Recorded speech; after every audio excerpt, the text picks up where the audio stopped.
خطبہ جمعہ کی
أشهد أن لا إله إلا الله وحده لا شريك له وأشهد أن محمدا عبده ورسوله أما بعد فأعوذ بالله من الشيطان الرجيم بسم الله الرحمن الرحيم الحمد لله رب العالمين الرحمن الرحيم مالك يوم الدين إياك نعبد وإياك نستعين اهدنا الصراط المستقيم صراط الذين أنعمت عليهم غير المغضوب عليهم ولا الضالين ولتكن منكم أمة يدعون إلى الخير ويأمرون بالمعروف وينهون عن المنكر وأولئك هم المفلحون المؤمنون وما كان المؤمنون لينفروا كافة وما كان المؤمنون لينفروا كافة فلولا نفر من كل فرقة منهم طائفة ليتفقهوا في الدين ولينذروا قومهم إذا رجعوا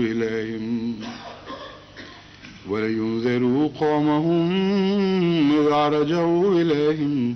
لعلهم يحذرون.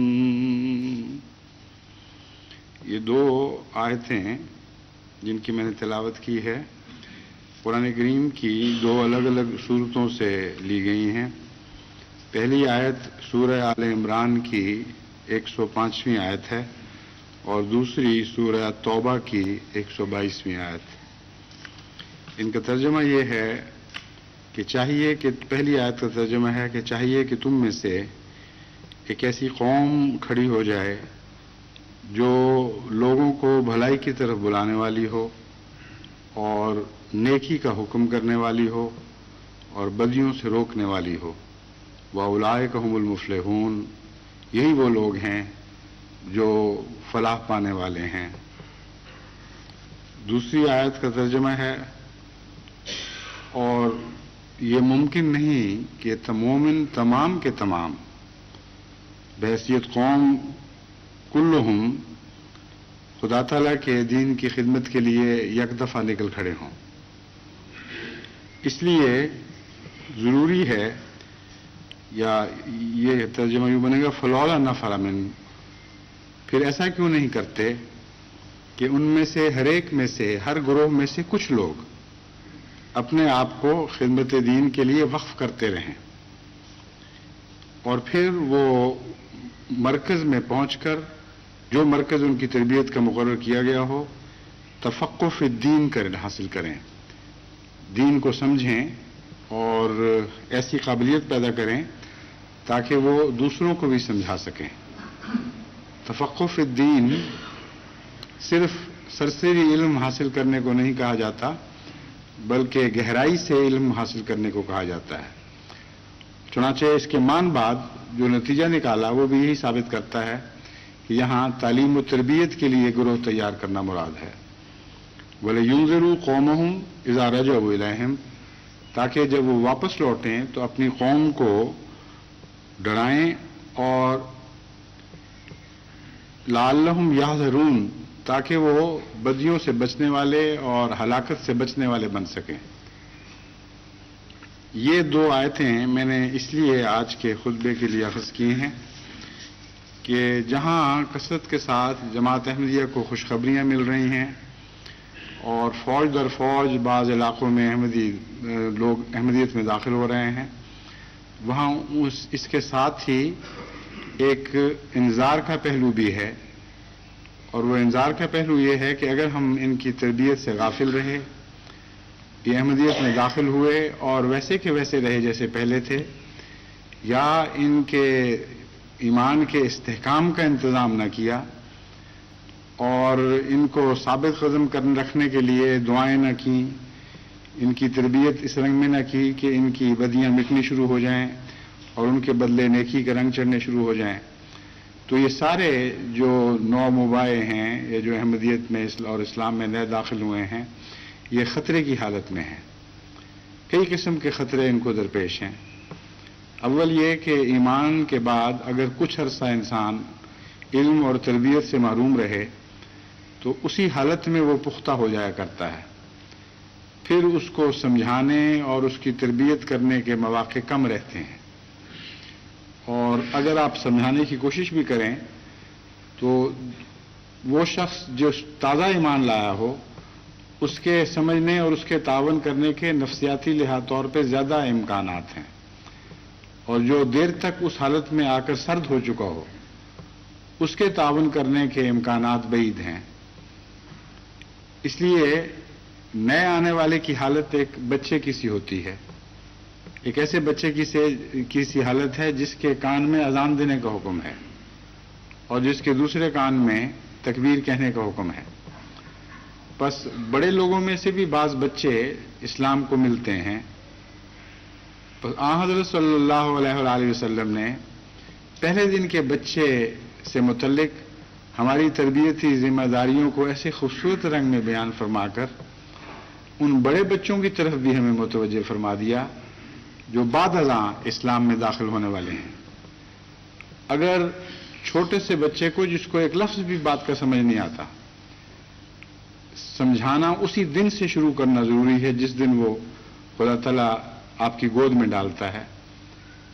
تو وہ بڑے بچے جو زبانیں بھی سمجھتے ہیں، جو بالغ نظر ہیں، بالغ نظر نہیں تو کم سے کم بلوغت کی عمر تک پہنچ چکے ہیں، ان تک بات پہنچانا اور سمجھا کر پہنچانا بدرجہ اولا فرض ہے۔ بس یہ ذمہ داری ہے جو بہت ہی بڑی جماعت کے اوپر ڈالی گئی ہے، اور کثرت کے ساتھ فوج در فوج لوگوں کا داخل ہونا ہمیں انتباہ بھی کر رہا ہے کہ اگر تم نے بر وقت ان ذمہ داریوں کو ادا نہ کیا تو تمہارے لیے اور آئندہ بنی نوع انسان کے لیے خطرات درپیش ہو سکتے ہیں۔ عدم تربیت یافتہ اور رنگ میں بھی دنیا کے لیے خطرات کا موجب بن جاتے ہیں، کیونکہ وہ عقائد کے لحاظ سے نئی نئی باتیں بعض دفعہ گھڑ لیا کرتے ہیں۔ چنانچہ اسلام کی تاریخ کا آپ مطالعہ کریں تو بہت سے بد عقائد جو آج مسلمانوں میں رائج دکھائی دیتے ہیں وہ باہر سے آنے والی قوموں کی پیداوار تھے۔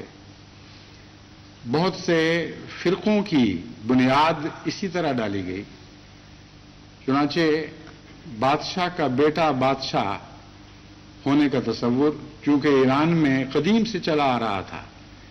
اس لیے دراصل شیعیت کی بنیاد مکے اور مدینے میں نہیں پڑی، بلکہ ان دور کے علاقوں میں پڑی ہے جہاں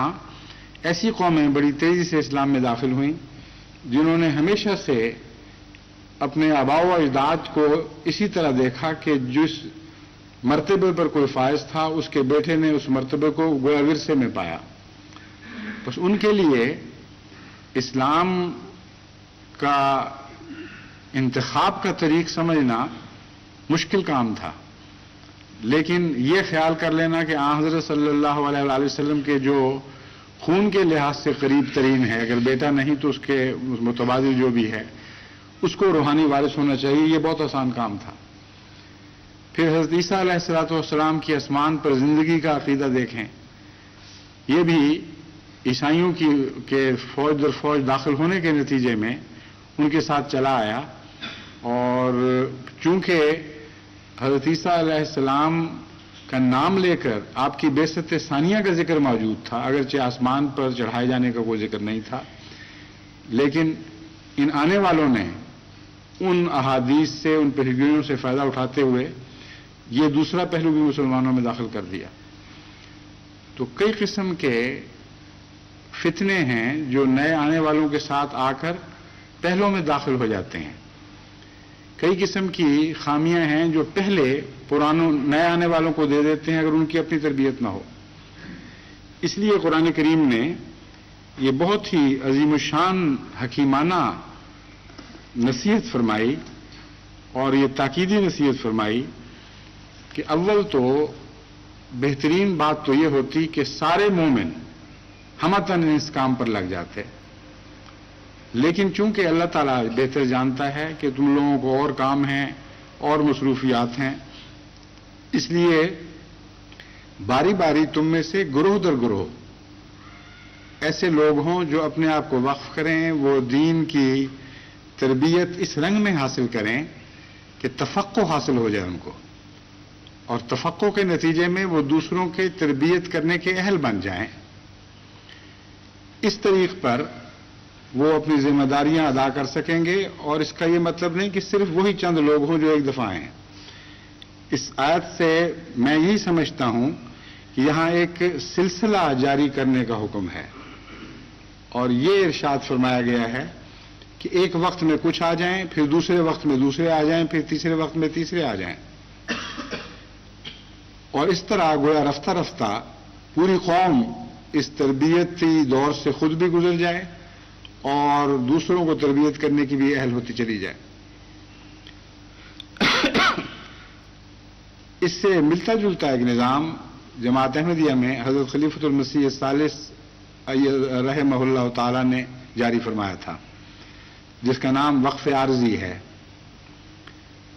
بہت سے پہلوؤں سے وہ نظام اس نظام سے ملتا ہے، کئی پہلوؤں سے ذرا مختلف بھی ہے، لیکن اس نظام کی بھی اپنی جگہ شدید ضرورت ہے، اور میں سمجھتا ہوں کہ کچھ عرصے سے جماعت اس پروگرام سے آنکھیں بند کیے رہی ہے۔ اب جب ہم نے ایک کچھ تبدیلی پیدا کی ہے مرکزی انتظام میں، اور اس شعبے کے سربراہ زیادہ توجہ دے رہے ہیں، تو اللہ تعالیٰ کے فضل سے پاکستان سے خوشکن خبریں مل رہی ہیں کہ اب پہلے سے بڑھ کر لوگ وقف عارضی کے لیے اپنے آپ کو پیش کر رہے ہیں۔ یہ جو خطرات میں نے بیان کیے ہیں پاکستان میں بھی اس خطرات تو ہیں لیکن ذرا سے مختلف رنگ میں. یہاں تو یعنی افریقہ میں یا دوسرے ممالک میں جہاں جماعتیں کثرت سے پھیل رہی ہیں وہاں تو نئے آنے والوں پر حملہ ہو رہا ہے. پاکستان میں پرانوں پر حملہ ہو رہا ہے، خصوصاً ان نسلوں پر جو پیدائشی احمدی ہیں، جنہوں نے احمدیت کمائی نہیں ہے بلکہ ورثے میں پائی ہے. ایک لمبے عرصے تک عدم توجہ کے نتیجے میں بعض پاکستانی دیہات میں ایسے احمدی نسلیں پیدا ہوئیں جن کو اپنے عقائد کا خود پوری طرح علم نہیں، جنہوں نے حضرت اقدس مسیح موعود علیہ الصلوۃ والسلام کے کلام سے استفادہ نہیں کیا، جن کو جماعت کے طور اطوار پر بھی پوری طرح طور اطوار اور رہن سہن کے اور عادات اور خصائل سے بھی پوری واقفیت نہیں ہے. بلکہ بہت سے ایسے علاقے بھی ہیں، بہت سے تو نہیں مگر چند ایسے علاقے اور دیہات ہیں جہاں ان کا اٹھنا بیٹھنا، طرز زندگی، رسم و رواج سب ارد گرد کے ماحول سے متاثر ہو کے غیر احمدی ماحول کے رنگ میں رنگے گئے ہیں، اور ان کو دیکھ کر، ان کے گھروں کے رہن سہن کو دیکھ کر، ان کے گفتگو کے سلیقے کو دیکھ کر نمایاں طور پر کوئی امتیاز دکھائی نہیں دیتا. ان کی شادیاں ان کے غیر احمدی رشتہ داروں میں ہو گئیں، ان کے گھر کی مستورات نے دوسری مستورات سے اسی قسم کی بیہودہ پرانی رسمیں ورثے میں لے لیں، اور اٹھنا بیٹھنا ان کے ساتھ چونکہ رہا، اس لیے عملاً روزمرہ کی زندگی میں ان میں اور مخلص تربیت یافتہ احمدی گھروں میں ایک نمایاں بوت پیدا ہو گیا، اور غیر احمدی گھروں کے ساتھ وہ مل جل کر اسی معاشرے کا حصہ بن گئے. ان کی طرف بھی توجہ کی شدید ضرورت ہے. چنانچہ جہاں بھی اکا دکا ارتداد کے واقعات ہوئے ہیں وہاں ایسے ہی لوگوں میں سے ہوئے ہیں. یہ بھی حیرت کی بات ہے کہ اتنے غیر معمولی دباؤ کے باوجود اور بعض علاقوں میں ایسی شدید کمزوریاں ہونے کے باوجود اتنا تھوڑا ارتداد ہوا ہے کہ عقل دنگ رہ جاتی ہے. خدا تعالیٰ کی تقدیر نے اپنے مضبوط ہاتھوں سے احمدیوں کو تھامے رکھا ہوا ہے، ورنہ اتنے غیر معمولی دباؤ کے نتیجے میں تو یوں معلوم ہوتا تھا کہ پاؤں تلے سے تختے نکل جائیں گے. لیکن اللہ تعالیٰ نے غیر معمولی سہارا دیا، لیکن اس کا یہ مطلب نہیں کہ ہم اپنی ذمہ داریوں سے غافل رہیں.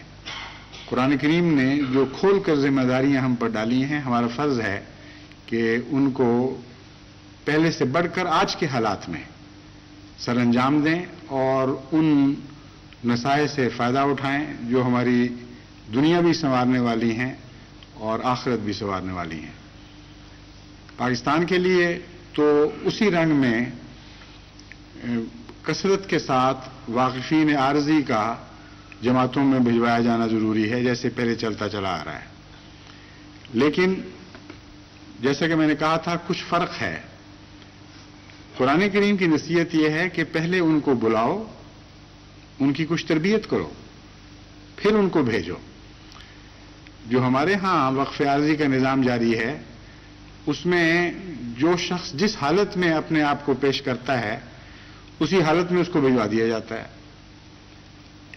اس سلسلے میں نے غور کیا ہے تو میرے خیال میں کچھ عملاً دقتیں بھی ہیں.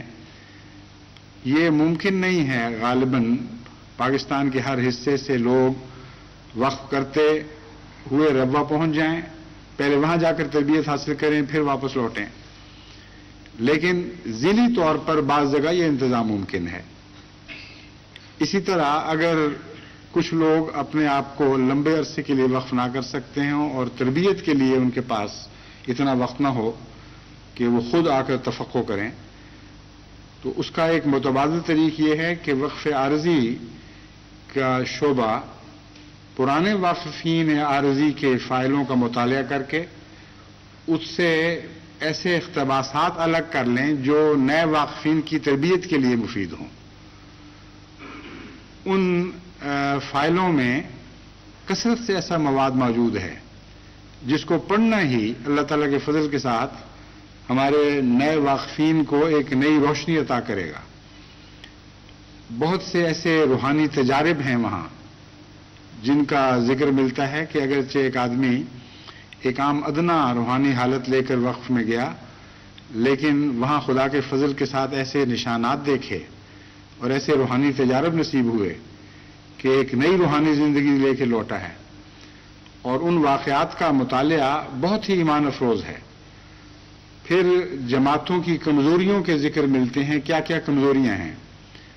کیا کیا مشکلات درپیش ہوتی ہیں ایک واقف عارضی کو. غزی کے بہت سے لمبے تجربے کے نتیجے میں عملاً ہمارے لیے تربیت کا مواد اکٹھا ہو چکا ہے. اس کو ایک بڑی کتاب کی صورت میں نہ صحیح بلکہ نہیں کرنا چاہیے، مختلف رسالوں کی صورت میں شائع کریں. کوئی نظام سے تعلق رکھنے والا رسالہ ہو، آپ نے کیا کرنا ہے کیا نہیں کرنا، کچھ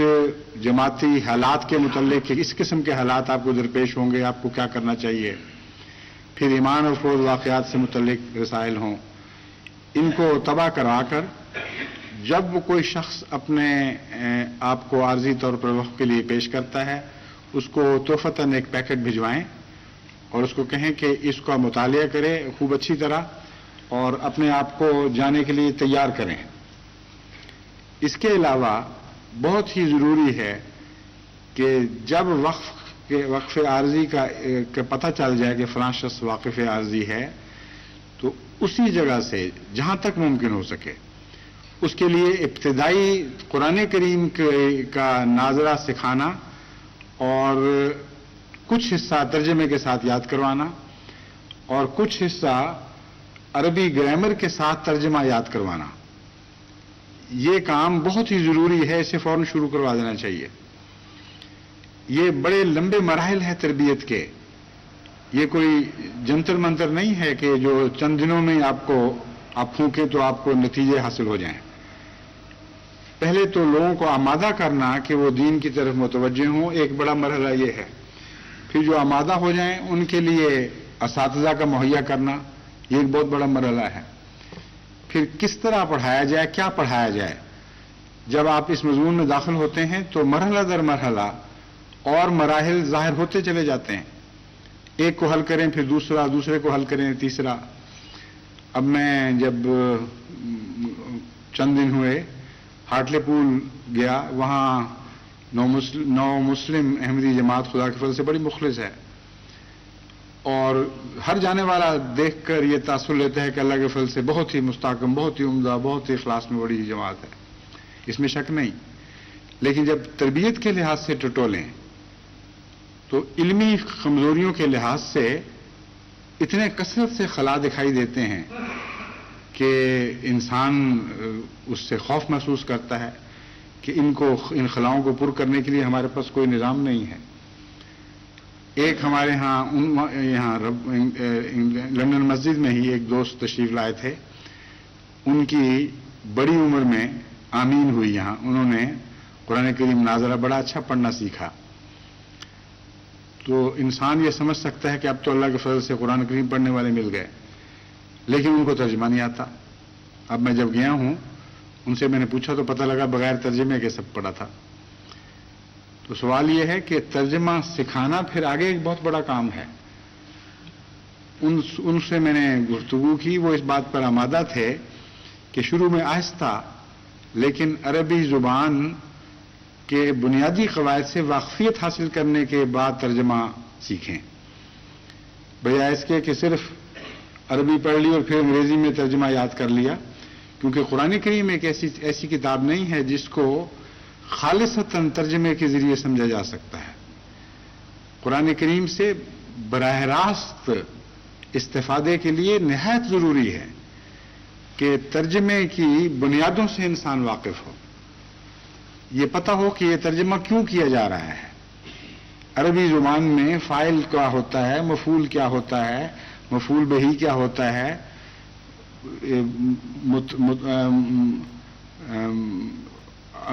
اسم اور خبر کس کو کہتے ہیں. غزی کی بہت سی اصطلاحیں ہیں، ان سے میں اس وقت آپ کے دماغوں کو بھرنا نہیں چاہتا، میں صرف یہ مثال دینا چاہتا ہوں کہ ترجمہ پڑھ لینا، یعنی عربی پڑھنے کے بعد ساتھ لکھا ہوا ترجمہ پڑھ لینا ایک اور بات ہے، کچھ نہ کچھ فائدہ ضرور پہنچتا ہے، لیکن براہ راست قرآن کریم سے استفادے کے لیے، اس کے مضامین میں غوطہ خوری کے لیے نہایت ضروری ہے کہ بنیادی عربی گرامر سے کچھ واقفیت ہو اور پتہ ہو کہ یہ ترجمہ کیوں کیا جا رہا ہے۔ جب وہ شروع کریں گے تو پھر آگے اور مسائل پیدا ہوں گے، پھر علم کی نئی کھڑکیاں کھلیں گی، پھر نئے میدان سامنے آئیں گے، نئی چوٹیاں ظاہر ہوں گی۔ ایک لامتناہی سفر ہے۔ اس سفر کا ایک چھوٹا سا نمونہ انگلستان میں نے آپ کے سامنے رکھا ہے۔ یعنی جتنے نو مبین ہیں ان میں سے آج تک میرے علم میں صرف ایک یہ انگریز ہیں جنہوں نے پورا قرآن کریم ناظر حق پڑھ لیا ہے، اور باقی سارے اس کے بغیر پڑھے ہوئے ہیں، سوائے ان واقفین کے جنہوں نے اپنے آپ کو وقف کیا اور باقاعدہ جامعہ میں تربیت حاصل کی، اللہ کے فضل سے عالم دین بنے۔ میں ان کی بات نہیں کر رہا، عوام الناس نے جتنے بھی نئے احمدی ہوئے ہیں ان میں یہی حال ہے۔ پھر آپ پاکستانیوں میں سے احمدی ہونے والوں کا جائزہ لے کے دیکھ لیں کہ وہ اخلاص میں ترقی کریں بھی، اس کے باوجود ان کے اندر علمی خلا دکھائی دیں گے، اور جماعت کے عقائد کے لحاظ سے ان کی گہرائی میں اترنے کے لیے ان کو ابھی کئی سفر کرنے ہیں۔ اس پہلو سے تفقہ فی الدین حاصل کرنا اس طریق پر جس پر قرآن کریم نے بیان فرمایا ہے یہ بے حد ضروری ہے، اور وقف عارضی کو اس کے ساتھ متعلق کرنا چاہیے۔ جہاں جہاں بھی وقف عارضی کا نظام جاری ہے اور اللہ کے فضل سے لوگ اپنے آپ کو پیش کر رہے ہیں، اس کو قرآن کریم کی اس آیت کی نصیحت کے تابع کر کے، اگر مرکز میں نہیں بلایا جا سکتا تو جس جگہ بھی ممکن ہے وہاں ان کا انتظام کرنا چاہیے، اور کچھ تربیت ضروری ہے۔ اور جیسا کہ میں نے بیان کیا ہے، عارضی طور پر تربیتی لٹریچر شائع کر کے ہی کسی حد تک ہم کمزوریوں کو دور کر سکتے ہیں۔ دیکھیں، قرآن کریم نے بڑے خوبصورت انداز میں سارے امکانات کو کھلا رکھا ہے۔ یہ نہیں فرمایا کہ مرکز میں پہنچیں وہ لوگ، کیونکہ ناممکن ہے اسلام جو ساری دنیا میں پھیل رہا ہو، کیسے ممکن ہے کہ ہر جگہ سے لوگ آ کر ایک مرکز اسلام میں پہنچ کر وہاں سے دین سیکھیں۔ فرمایا فلولا نفر من کل فرقۃ منہم طائفۃ لیتفقہوا فی الدین۔ نفرہ کا مطلب دو طریق پر سمجھا جا سکتا ہے۔ ایک تو یہ کہ ان میں سے نتھر کر الگ ہو جائیں، کچھ ایسے لوگ ہوں جو یہ فیصلہ کر لیں جہاں بھی ہیں کہ ہم یہ امتیاز حاصل کریں گے کہ ہم نے دین میں تفقہ حاصل کرنا ہے، بس ظاہری طور پر وہ اپنے مقام کو نہ بھی چھوڑیں تو وہیں جہاں وہ موجود ہیں ان کے لیے تفقہ فی الدین کا انتظام ہونا ضروری ہے۔ دوسرا ہے یہ نفر من کل فرقۃ کا ظاہری نفر، یعنی وفود بن کر باقاعدہ ان میں سے ایک طبقہ سفر اختیار کرے، اور وہ سفر خالصتاً دین حاصل کرنے کی غرض سے اختیار کیا جائے۔ تو پیشتر اس کے کہ یہ دین پہنچانے کے لیے لوٹیں، دین حاصل کرنے کے لیے سفر اختیار کریں۔ ظاہر بات ہے یہ مسلمان ہیں، ورنہ انہوں نے کیوں پہنچنا ہے کہیں دین حاصل کرنے کے لیے؟ اور پھر ذکری وما کان المؤمنون لینفروا کافۃ، ذکر ہی مومنوں سے شروع کیا گیا ہے۔ بس اس پہلو سے اس نظام کو وقف عارضی کا نظام بنانا ضروری ہے، ورنہ وقف عارضی سے پوری طرح استفادہ نہیں کیا جا سکے گا۔ اور جو یعنی پاکستان کے علاوہ ممالک ہیں، انگلستان ہے یا جرمنی ہے یا ناروے ہے، اسی طرح افریقن ممالک ہیں، ہندوستان میں خدا کے فضل سے آج کل کثرت سے تبلیغ ہو رہی ہے، اور جوک در جوک بعض جگہ لوگ حقیقی اسلام میں داخل ہو رہے ہیں۔ ان سب جگہوں میں وقف عارضی کے نظام کو دوبارہ زندہ کرنا بے حد ضروری ہے، اور جن ذیلی تنظیموں کے سپرد بھی میں نے یہ کام کیا ہے کہ وہ قرآن کریم کی تعلیم دیں، وہ وقف عارضی کے نظام کے علاوہ اپنے دائرے میں مختصر ایسی کلاسز کا انتظام کر سکتے ہیں، ایسے تربیتی انتظامات جاری کر سکتے ہیں جن کے نتیجے میں جن لوگوں کو انہوں نے قرآن کریم سکھانا ہے ان میں سے کچھ لوگ پہلے چن لیے جائیں، اور ایک جگہ نہیں کہ ضرور لندن ہی بلایا جائے یا ضرور کسی بڑی مرکزی جماعت میں ہی بلایا جائے. جہاں جہاں ممکن ہے وہاں مختصر پیمانے پر تفقہ فی الدین سکھانے کا انتظام کرا دینا چاہیے. اس کے لیے آج کل جو ماڈرن ڈیوائسز ہیں، میں نے پہلے بھی توجہ دلائی تھی، کیسٹس ہیں، ویڈیوز ہیں، چھوٹا چھوٹا تربیتی لٹریچر ہے، اس کو بھی اشارہ کریں. لیکن یہ یاد رکھیں کہ جو ذاتی تربیت فائدہ پہنچا سکتی ہے وہ محض لٹریچر یا ویڈیوز وغیرہ کے ذریعے وہ فائدہ حاصل نہیں ہو سکتا. یہ متبادل چیزیں ہیں، تیمم کا رنگ رکھتی ہیں. قرآن کریم نے جو زور دیا ہے وہ اس بات پر ہے کہ ذاتی تربیت کی جائے، اور ذاتی تربیت اسی طرح ممکن ہے کہ کچھ لوگ آئیں، آپ ان کو سکھائیں. ان کو سکھانے کے لیے ان آلات کی مدد بے شک لیں، مگر مربی ہونا ضروری ہے. کوئی تربیت حاصل کرنے والا آپ کے لیے ضروری ہے کہ ان کو مہیا کیا جائے، اور پھر اس کے تابع آپ نصیحتیں ان کو سمجھا کر، خواہ تھوڑا سمجھائیں لیکن کچھ سمجھا کر واپس بھیجیں اور ان کو کہیں کہ یہ تم آگے جاری کر دو. بس قرآن کریم نے جو نظام جاری کیا ہے وہ اس وقف عارضی کے موجودہ نظام سے بھی کچھ مختلف ہے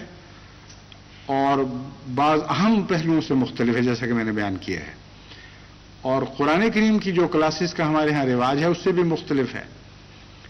قرآن کریم کی جو درس جاری کیے جاتے ہیں یا سالانہ کلاسز کا انتظام کیا جاتا ہے، اس میں آپ طالب علموں کو بحیثیت طالب علم کچھ سکھانے کی کوشش کرتے ہیں. قرآن کریم کی اس آیت سے پتہ چلتا ہے کہ آپ نے استاد بنانا ہے، طالب علم نہیں بنانا. اب ان دو باتوں میں بڑا فرق ہے. ایک بچے کو اس غرض سے پڑھایا جائے کہ وہ خود بات سمجھ لے اور اس کے ذات تک اس کو علم حاصل ہو جائے، یہ ایک اور بات ہے. لیکن اس لیے سے پڑھایا جائے کہ وہ جا کر دوسروں کو پڑھا سکے، یہ ایک بالکل اور بات ہے. چنانچہ میں نے کئی دفعہ ذکر کیا ہے ہٹلر کے ایک جرنیل کی تجویز کا کہ جب جرمنی میں یہ پابندی تھی کہ 1,00,000 سے زیادہ جرمن فوج نہیں ہو سکتی، یعنی جرمن قوم 1,00,000 سے زیادہ فوج رکھ نہیں سکتی، تو اس قابل جرنیل نے یہ تجویز ہٹلر کے سامنے پیش کی کہ بجائے اس کے کہ ہم 1,00,000 سپاہی پیدا کریں، کیوں نہ ہم 1,00,000 سپاہی بنانے والے افسر بنا دیں. تعداد کے لحاظ سے کوئی فرق نہیں پڑے گا، 1,00,000 ہی رہے گا، لیکن بجائے اس کے کہ ہم شاگرد بنائیں استاد پیدا کرتے ہیں. یہ ترکیب بڑی مشہور ہوئی اور دنیا میں بعد میں بھی بڑے بڑے اس پر تبصرے کیے گئے. چرچل نے اپنی مشہور کتاب میں بھی اس کے متعلق لکھا ہے کہ حیرت انگیز اس کے دماغ کی ایک برین ویو تھی جس نے ساری جرمن قوم کی کار پلٹ دی، اور ہماری آنکھوں کے نیچے حیرت انگیز طور پر اس قوم میں یہ صلاحیت پیدا ہو گئی کہ وہ لکھوں کھا بلکہ قریباً 1 کروڑ تک سپاہی پیدا کر سکیں آخری شکل میں. تو یہ ترکیب جو اس کے دماغ کی ویو میں بتائی جاتی ہے، آج سے 1400 سال پہلے اللہ تعالیٰ نے حضرت اقدس محمد مصطفیٰ صلی اللہ علیہ وآلہ وسلم کو خود سکھائی تھی، اور اسی آیت میں اس کا بیان ہے. فرمایا دیکھو تعلیم کے یعنی ایسے طالب علم نہ تیار کرو جو علم کو اپنی ذات تک رکھیں اور خود علم حاصل کریں، بلکہ ایسے اساتذہ تیار کرو جو تفقہ فی الدین حاصل کرنے کے بعد بطور استاد اپنی قوموں کی طرف واپس لوٹ سکیں. اس پہلو سے افریقہ میں ہمیں بہت زیادہ توجہ کی ضرورت ہے. کئی ایسے ممالک ہیں جہاں خدا تعالیٰ کے فضل سے کثرت کے ساتھ احمدیت پھیلنی شروع ہو چکی ہے، اور عیسائیوں میں سے بھی بڑی کثرت سے لوگ اسلام میں داخل ہو رہے ہیں اور غیر احمدی مسلمانوں میں سے بھی. وہاں کے امراء کے لیے ضروری ہے کہ ان میں تحریک کر کے صرف وہاں جا کر تربیت کے لیے اپنے مربیوں کو بھجوائیں، بلکہ جیسا کہ رپورٹوں سے پتہ چلتا ہے کہ وہ بھجوا رہے ہیں، بلکہ ان میں سے واقفین عارضی لیں اور ان کو یہ کہیں کہ تم نے جہاں ہم تمہارے لیے جگہ مقرر کرتے ہیں وہاں آ کر دین کو اتنا ضرور سیکھنا ہے کہ تم دوسروں کو سکھا سکو، اور پھر اس نظام کو سارا سال جاری رکھیں تاکہ یہ ٹولیاں عدلتی بدلتی رہیں. آج ایک ٹولی آئی ہے جگہ سے اور جا کے کام میں مصروف ہو گئی، کل ایک دوسری ٹولی آ گئی، پرسوں ایک اور ٹولی آ گئی، گویا کہ اس طرح ایک جاری کلاس کا انتظام ہو. اس کے لیے ان کو چاہیے کہ پورا نظام مقرر کریں، اس کا بجٹ بنائیں اور مجھے مطلع کریں کہ یہ اس قسم کا نظام ہم نے جاری کیا ہے. اور ضروری نہیں کہ ایک جگہ ہو، جیسا کہ میں نے قرآن کریم کی آیت سے آپ کو سمجھایا ہے، کسی خاص جگہ کا ذکر نہیں فرمایا قرآن کریم نے، اور یہ انسانی سہولتوں اور مشکلات کو مد نظر رکھتے ہوئے بیان فرمایا گیا ہے. اس لیے جہاں ممکن ہے، جہاں آپ کو اساتذہ مہیا ہو سکتے ہیں اور کم سے کم محنت سے زیادہ بہترین انتظام جاری کیا جا سکتا ہے، وہاں یہ آپ نظام جاری کریں. خدام اور انصار اور لجنات اپنے قرآن کریم سکھانے اور نمازیں سکھانے کے پروگرام میں اس مضمون کو پیش نظر رکھیں اور وہ بھی ایک تربیتی اور تعلیمی نظام جاری کر دیں جو سارا سال کام کرتا رہے. اس طریق پر جب ہم کام کریں گے تو انشاءاللہ تعالی جس کثرت کے ساتھ دنیا میں اسلام پھیلے گا، اسی رفتار کے ساتھ ساتھ اسلام کا روحانی نظام مستحکم ہوتا چلا جائے گا، اور جو شخص بھی اسلام میں داخل ہوگا وہ خدا تعالیٰ کے فضل سے کامل طور پر ایک ایسے نظام کا حصہ بن جائے گا جو اس کو سنبھالنے والا ہوگا اور نئے آنے والوں کو سنبھالنے والا ہوگا، ان کی ذہنی اور علمی ضرورتوں کو پورا کرنے والا ہوگا، ان کی اخلاقی ضرورتوں کو پورا کرنے والا ہوگا، اور وہ ایک ٹھوس مستقل نظام کا جز بن کر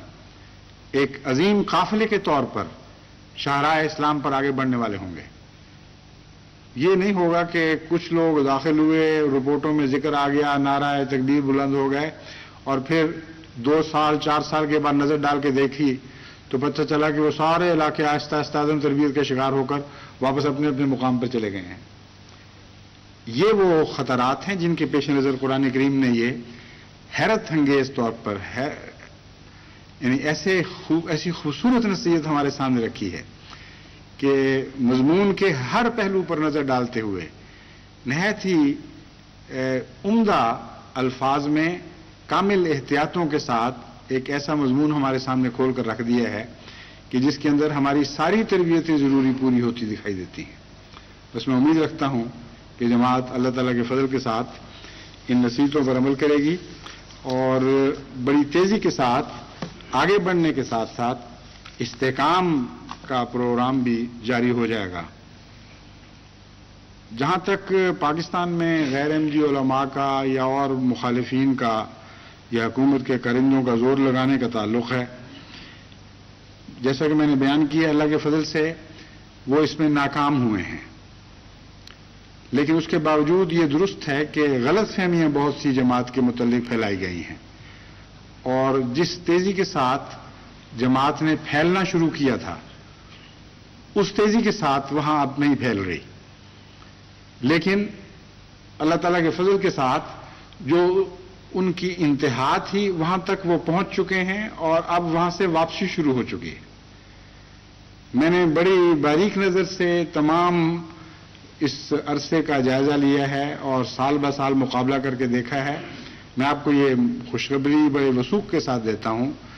کہ وہ جو کمزوری آئی تھی تبلیغ میں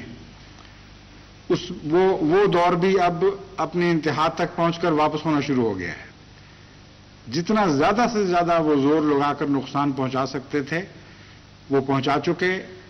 اور کوئی ایک مہینہ بھی ایسا نہیں آیا، بلکہ کوئی ایک دن بھی ایسا نہیں آیا جبکہ جماعت احمدیہ پھیل نہ رہی ہو، اگرچہ کم رفتار سے پھیلی، لیکن پھیلی ضرور ہے۔ اتنے حیرت انگیز دباؤ میں جماعت کا پھیلتے چلے جانا، یہ اللہ تعالیٰ کی طرف سے غیر معمولی قدرت کا نشان ہے۔ اور جس کثرت کے ساتھ وہ مرتد کرنا چاہتے تھے، اس کا 1000واں حصہ بھی ان کو نصیب نہیں ہوا، اور چند ایک جو مرتد ہوئے اس کے مقابل پر سینکڑوں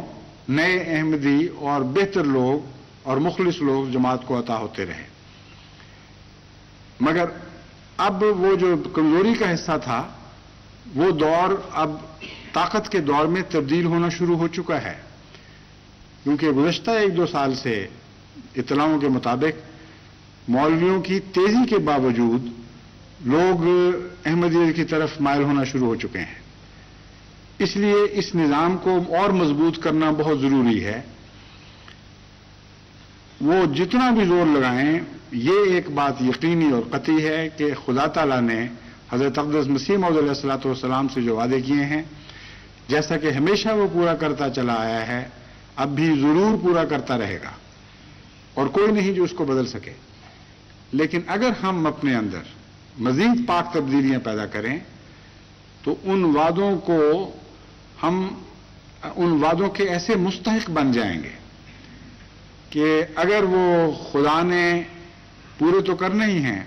مگر حضرت مسیح موعود علیہ الصلوۃ والسلام کے نام اور عزت اور اس بات کو ملحوظ رکھتے ہوئے پورے کرنے ہوں کہ میں نے اپنے ایک پاکیزہ وفادار بندے سے وعدے کیے تھے، ان کو میں ضرور پورا کروں گا۔ یہ مضمون اپنی جگہ ایک طرف ہے۔ ایک دوسرا مضمون اس میں یہ داخل ہو جاتا ہے کہ جماعت اپنے آپ کو ان وعدوں کا مستحق بنا دے۔ ایسی صورت میں خدا کے فضل اس کثرت کے ساتھ نازل ہوتے ہیں کہ صرف ایک وجہ نہیں رہتی وعدوں کو پورا کرنے کی، بلکہ جماعت زبان حال سے یہ خدا تعالیٰ سے فضل مانگتی ہے اور کہتی ہے کہ ہم بھی تو مستحق ہیں، ہم نے بھی تو بڑی وفا کے ساتھ بڑے صبر آزما دور میں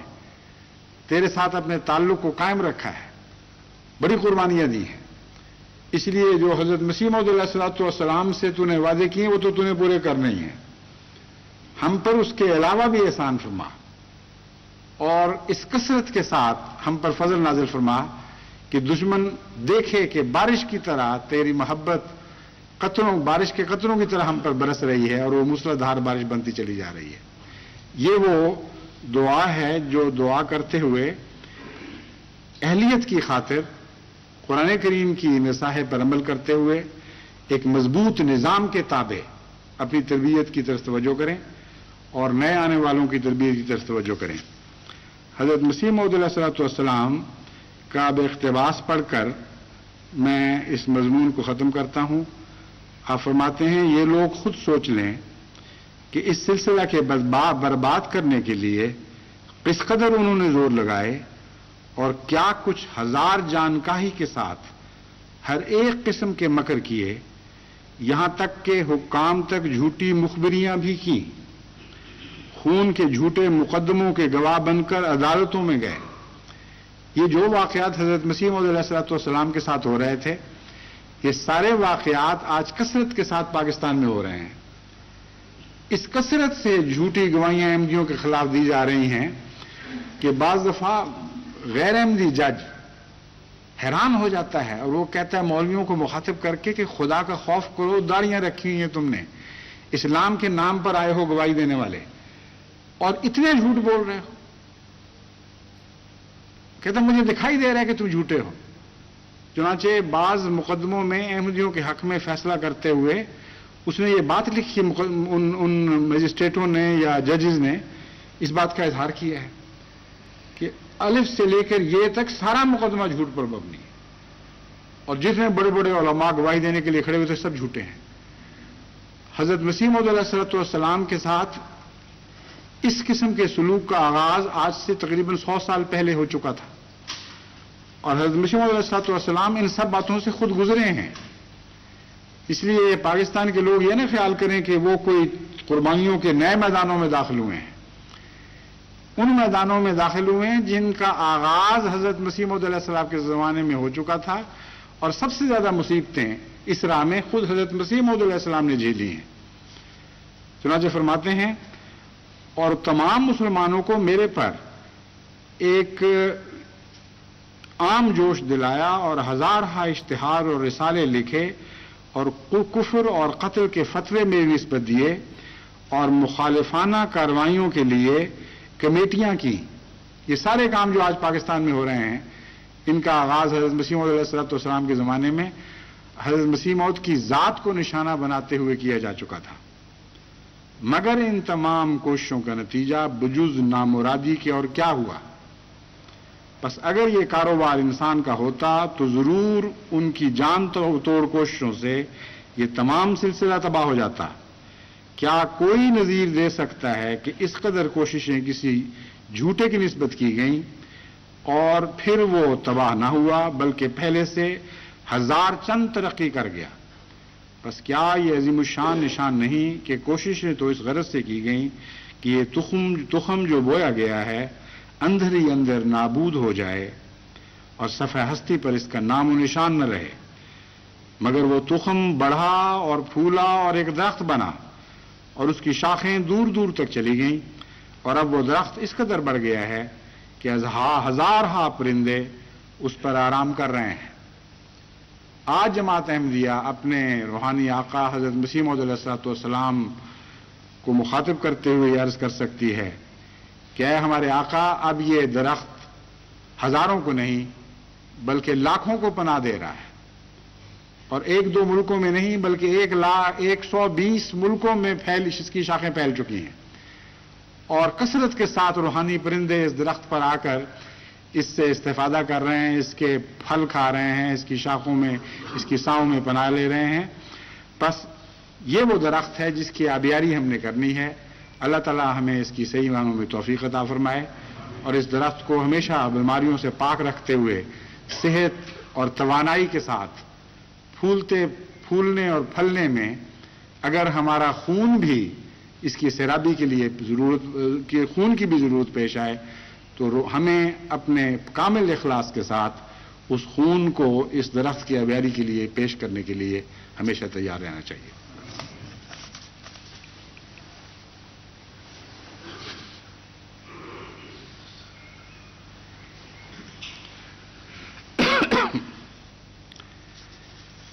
الحمد لله نحمده ونستعينه ونستغفره ونؤمن به ونتوكل عليه ونعوذ بالله من شرور أنفسنا ومن سيئات أعمالنا من يهده الله فلا مضل له ومن يضلل فلا هادي له ونشهد أن لا إله إلا الله وحده لا شريك له ونشهد أن محمدا عبده ورسوله. عباد الله رحمكم الله إن الله يأمر بالعدل والإحسان وإيتاء ذي القربى وينهى عن الفحشاء والمنكر والبغي يعظكم لعلكم تذكرون. اذكروا الله يذكركم وادعوه يستجب لكم ولذكر الله أكبر.